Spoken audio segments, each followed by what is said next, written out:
économique marxiste. Ça, c'est l'avis des uns. Non, c'est un programme très à droite. Ça, c'est l'avis des autres. On voit que le programme, le projet économique du Rassemblement national divise les commentateurs et les adversaires politiques. Alors qu'en est-il vraiment? Comment trancher ce débat? Alors, de droite, de gauche, ce sont des simplifications politiques, si on peut dire, à chacun. Il trouvera ce qu'il est venu chercher. En revanche, ce qui est intéressant, c'est ce qui fonctionne, ce programme politique. Est-ce qu'il améliore l'économie?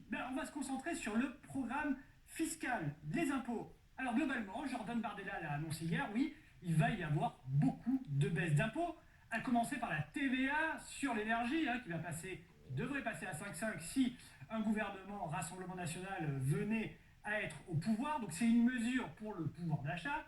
Mais est-ce que ça marche? Bien écoutez, tous les économistes sont unanimes, ce n'est pas du tout la bonne solution, c'est totalement contre-productif. Alors pourquoi? D'abord, c'est ultra coûteux. 12 milliards d'euros en année pleine, ça ce sera pour 2025. Pour 2024, si le parti arrive à mettre en place, ce sera seulement 7 milliards, si on peut dire. 12 milliards d'euros, c'est colossal. Mais à qui ça profite en particulier? Aux ménages aisés, ceux qui ont les plus gros véhicules, qui consomment le plus de carburant, qui ont les plus grandes maisons, qui ont des factures d'électricité et de gaz les plus élevées. Donc ce seront eux les grands gagnants de cette mesure à tout de même 12 milliards d'euros. Ensuite, il y a la question de, est-ce que les prix vont réellement baisser à la pompe? Après tout, on s'en souvient, quand la TVA sur la restauration avait baissé, les prix en restaurant n'avaient pas du tout baissé. Les marges, c'était les restaurateurs qui se les étaient mis dans la poche. C'est peut-être ce qu'on trouvera avec cette mesure de baisse des prix, de baisse de la TVA sur le carburant. Peut-être que ce sont les stations-service, les Total Energy qui se mettront cet argent dans les poches. Bon, puis après, il y a évidemment la question environnementale. Encourager les gens à consommer plus de carburant plutôt que de les inciter à aller vers des voitures moins gourmandes ou électriques, c'est une aberration écologique. Alors, l'électorat du Rassemblement national, c'est plutôt, a priori, les classes moyennes ou les classes populaires. Est-ce qu'elles y gagneraient quelque chose avec ces mesures, notamment sur les impôts? On va reprendre le programme. D'abord, on a exonéré les jeunes de moins de 30 ans d'impôts sur le revenu. Aujourd'hui, qui se frotte les mains avec ces mesures? Ce sont les traders, les diplômés de HEC, de grandes écoles d'ingénieurs, ou même les joueurs de foot. Pourquoi? Parce qu'ils ont moins de 30 ans et que ce sont les seuls à payer des impôts. 95% des gains seraient captés par les 25% de jeunes les plus aisés. Un cadeau donc à 3 milliards d'euros à ceux qui n'en ont pas besoin.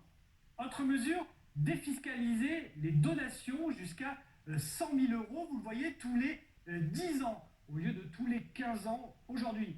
Là, les grands gagnants sont ceux qui ont des parents multimillionnaires et qui veulent recevoir beaucoup d'argent. Si ce n'est pas votre cas, ça ne changera rien à votre vie. Il faut savoir que plus de 80% des donations et des successions sont déjà sous les 100 000 euros, sous ce seuil. C'est-à-dire que 80% de ceux qui reçoivent des donations ne verront strictement rien changer avec cette mesure.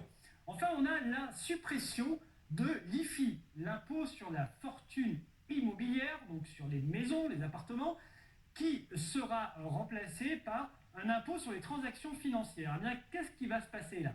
Les transactions financières, c'est très simple de les faire ailleurs de France. Pour contourner cet impôt, elles pourront avoir lieu en Suisse, au Luxembourg, en Belgique, en Espagne, en Italie, peu importe. En revanche, l'IFI, qui était un impôt sur ceux qui sont rentiers, ceux qui ont plusieurs appartements à plusieurs millions d'euros à Paris, par exemple, eux vont recevoir ce cadeau. Ils n'auront plus d'impôts à payer grâce à donc cette suppression de l'IFI. Le problème de toutes ces mesures, dans le fond, c'est pas tant qu'on fasse des cadeaux aux riches, c'est que ça coûte très cher et que c'est improductif. Faire des cadeaux aux riches, entre guillemets, si ça permet de financer l'investissement, les créations d'entreprises, si ça permet de créer des emplois, pourquoi pas? Mais si c'est simplement pour creuser les déficits et faire en sorte que les personnes aisées soient encore plus aisées, c'est une aberration économique. L'IFRAP, qui est un think tank ultra-libéral, qui est pour les baisses d'impôts en permanence et même étranglé en voyant ce programme. Ils ont pris leur petite calculette, ils ont calculé que toutes les mesures du Rassemblement national allaient coûter 20 milliards d'euros au bas mot pour 9 milliards d'euros de recettes, et encore tout ça est très surestimé pour un déficit au final alourdi de 11 milliards d'euros. Tout ça pour faire des cadeaux aux riches. On appelle ça en politique raser gratis. Et le rasage, il est assez cher et il ne profite que déjà aux privilégiés.